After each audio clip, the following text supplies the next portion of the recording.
ပိုင်ဆိုင်ရတဲ့ချစ်သူတရင်းရတဲ့အခါမေတ္တာပို့ပါကိုယ်အသက်နဲ့ထပ်တူချစ်ရတဲ့လူတူကိုအလုံးတရင်းရတဲ့အခါသူ့မျက်နှာလေးကိုမြင်အောင်ပြီးမေတ္တာပို့ပါမေတ္တာပို့ရဲဆိုတာပို့တဲ့ကူလဲအင်းချမ်းရတယ်လို့မေတ္တာပို့ခြင်းခံရတဲ့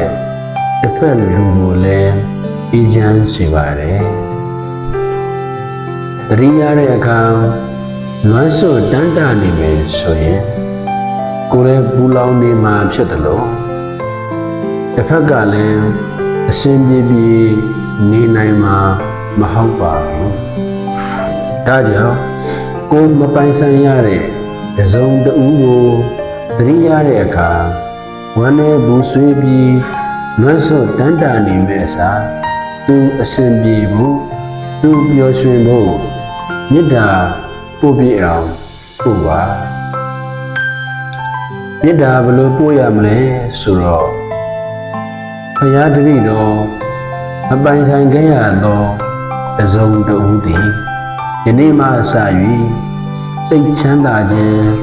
ကိုယ်ကျန်းမာခြင်းနဲ့ပြည့်စုံပါစေဝါလီယာလာလီယာခလုံးမထိစူးမညီပဲအန္တရာယ်ကင်းဘေးရှင်းပါစေအမြဲအေးချမ်းပျော်ရွှင်ပါစေစိတ်ဆင်းရဲခြင်းကင်းပါစေစိတ်ဆင်းရဲခြင်းကင်းပါစေဘုရားတပည့်တော်ကိုမချစ်မမြတ်လို့သောအဲ့ဒီသူဒီသူချစ်မြတ်လို့သောတစုံတစ်ယောက်နဲ့သက်ဆုံးတိုင်းအောင်ဖက်နိုင်ပါစေဘုရားတပည့်တော်ကိုမချစ်မမြတ်လို့သောအဲ့ဒီသူဒီ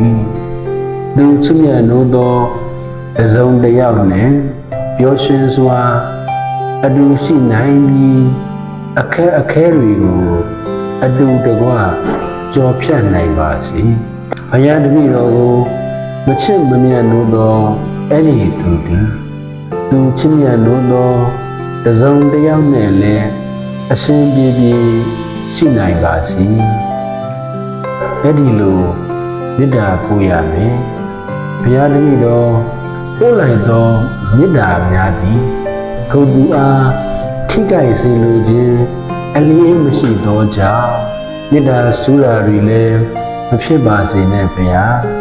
မေတ္တာပို့တဲ့အခါမေတ္တာဆူပါစေဆိုတဲ့စိတ်နဲ့အညိုးကြီးတဲ့စိတ်တွေနဲ့မေတ္တာပို့တာမျိုးမဟုတ်ဘဲအဖြူစင်ဆုံးသောမေတ္တာမျိုးနဲ့ပို့တာဖြစ်စီဖို့လိုပါလိမ့်မယ်ပိုင်ဆိုင်ခွင့်မရတဲ့လူတစ်ယောက်ကိုစိတ်နာနေမဲ့အစား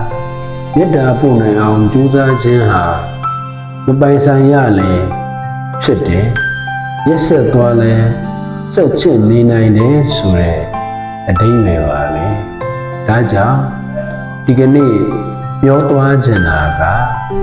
မပိုင်ဆိုင်ရတဲ့လူတစ်ယောက်ကိုတန်းတနွမ်းဆွေးပြီးတော့ဝမ်းနဲ့ကြည်ကွဲနေမဲ့အစားမေတ္တာပို့ပြအောင်ပို့ပါမပိုင်ဆိုင်ရတဲ့ချစ်သူကိုတရင်းရတဲ့အခါနွမ်းစွတ်မနေပါနဲ့မပိုင်ဆိုင်ရတဲ့ချစ်သူကိုတရင်းရတဲ့အခါမေတ္တာများများပို့ပါအဲ့ဒီလိုမေတ္တာပို့လိုက်မယ်ဆိုရင်ကိုယ်လည်းနေရတာအေးချမ်းပြီးတော့တစ်ဖက်ကကိုယ်မပိုင်ဆိုင်ရတဲ့ချစ်သူကလည်းအေးချမ်းနေမှာပါ